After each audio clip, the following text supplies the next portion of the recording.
Hello everyone, Zach Wilson, Hood County Chess Club here, continuing our series on attacking the king. Today we're going to look at a popular mating pattern called Boden's mate. And Boden's mate uses the two bishops to create a crossfire. And for those of you who play a lot of video games, maybe you enjoy some of the games like Fortnite or Call of Duty, Rainbow Six or whatever, maybe you've heard the phrase crossfire or the kill box. Well, you might think that's new to today, but this has been going on in chess for hundreds of years. So let's take a look at it. If we look at just the pairs of bishops, what I want you to notice is that the way that these bishops work together, when they crisscross, they cause a crossfire, and you can see the red squares. I call that the kill box because anything in there is being attacked by the bishops. Well, if we look at the white bishops, hopefully you can see where they might crisscross at, and you can see that there is an attack here. Now, out of curiosity, if I was to look down here, hey, look, another crossfire. Okay, so now that we've seen how the bishops can work together, let's take a peek at how it might look in a castled position. So we've got the fewest number of pieces possible on the board so we can see this. And what we want to notice here is that the king has the opportunity for a kill box, and he's blocked out by his own pieces. So if you take a look here, his own pieces are blocking his escape. This is very important because the bishops can only cover 4 squares. And if we look at the squares surrounding this king, he occupies a 6 square area. So we really do need to have his own pieces in the way, or possibly the edge of the board, but that doesn't really work because your bishop can't shoot from the side of the board. Okay, well, if you look at this, we could make one move as black and win this game. And there it is.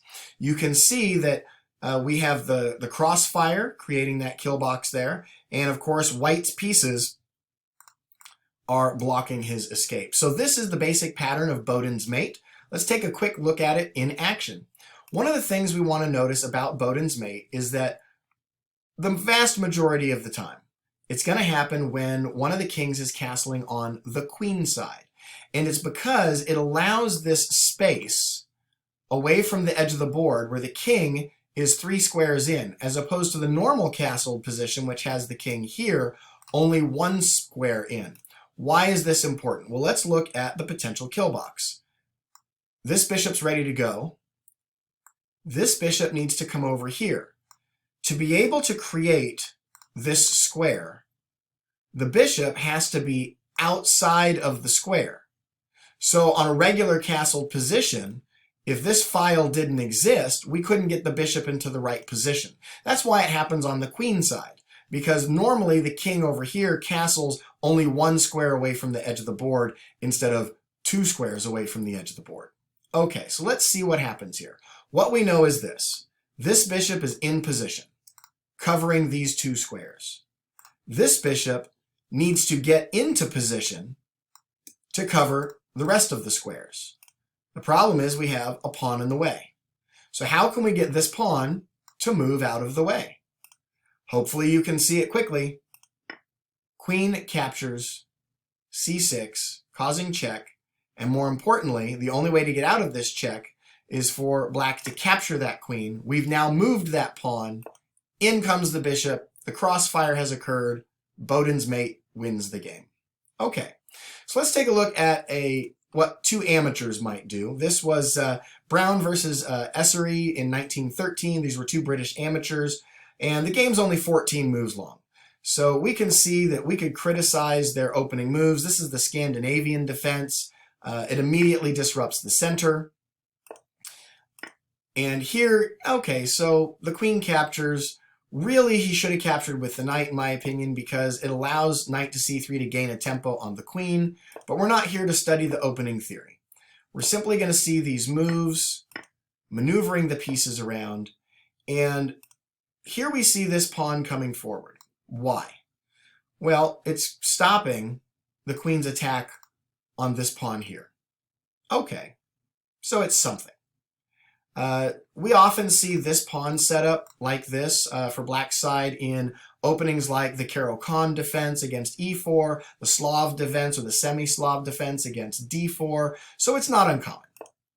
All right, simply developing our pieces, castling to safety, and for whatever reason, black decided to castle on the queen side. Now this is ill-advised because he's already moved this pawn and he's opened up this key diagonal with a breach in his defenses. So probably wasn't a good idea to go that direction.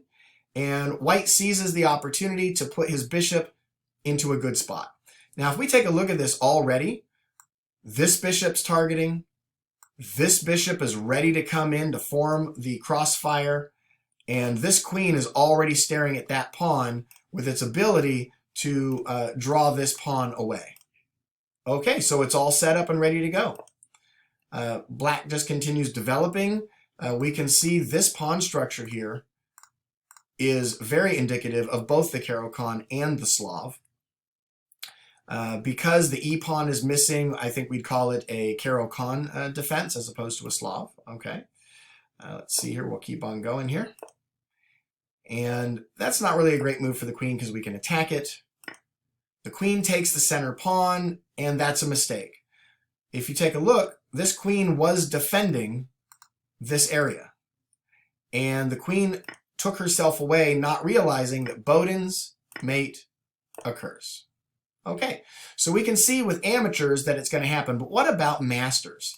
What about the famous Emanuel Lasker versus England in 1913? This game was only 21 moves, so another quick game. We can see that they attack the center in typical fashion for the early 1900s with the four knights defense. Of course, we're simply attacking that knight, trying to remove the defender of this pawn so we can get a free pawn. These are all typical opening ideas.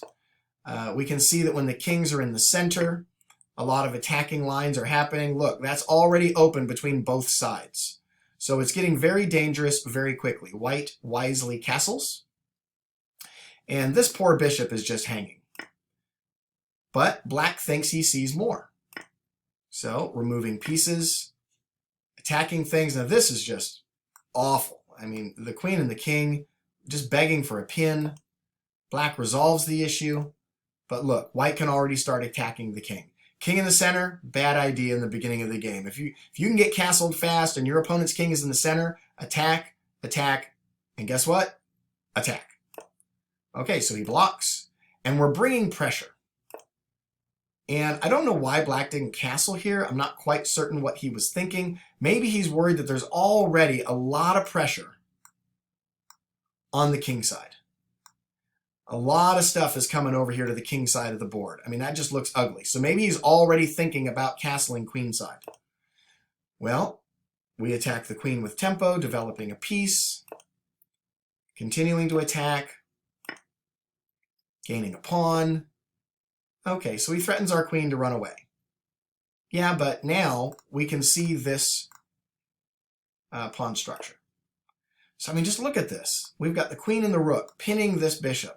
If he was to castle now, we would just simply queen takes bishop after queen takes, rook takes, and we're up a piece. So black can't castle to the king side now. It's too late. So he tries to block that threat. Okay. We lift the rook. What are we doing? We're expecting black to castle to the king side. It makes the most sense. Why would he go to the queen side when he's already created this ugly breach? It just doesn't make sense. So we're lifting our rook so that we can maneuver it. Look at this. We've got two pieces attacking right in front of the king. We've got the queen and the bishop already lined up over here. There's a lot of major threats going on against the king side. The king side is unsafe. But to be fair, so is the queen side. And now I hope you can see it. Just making some lines here. Do you see Boden's mate? Of course you do. I drew a bunch of arrows. There it is. There's the check. There's the pawn move. There's the kill box. Now, in the previous examples, black had two pieces here blocking his escape. It wouldn't matter if he had any pieces there because this rook is now blocking that escape. So it's nice to see the rook help out. Well, let's finish it up really quickly with black getting an opportunity to win. So let's flip the board. Look at it from black's perspective. it's pretty common for white to castle queenside in a lot of different openings. And we'll just fast forward to this position here, and I hope that you can see, excuse me, Boden's mate. What move would you make here? Queen captures, c3, check. Okay, so white's only move, b captures c3, and then of course, bishop a3, and there it is, the crossfire, the kill box, game over. Well, I hope you enjoyed learning about Boden's mate. Keep in mind that this does happen a vast majority of the time on the queen side because of how the structure is. So if your opponent castles queenside, start thinking about Boden's mate and see if you can use it to win your next game. Until next time, I'm Zach Wilson, Hood County Chess Club. I hope you'll visit us on Facebook at Hood County Chess Club's Facebook page. Click the like button for live events. We'll see you real soon.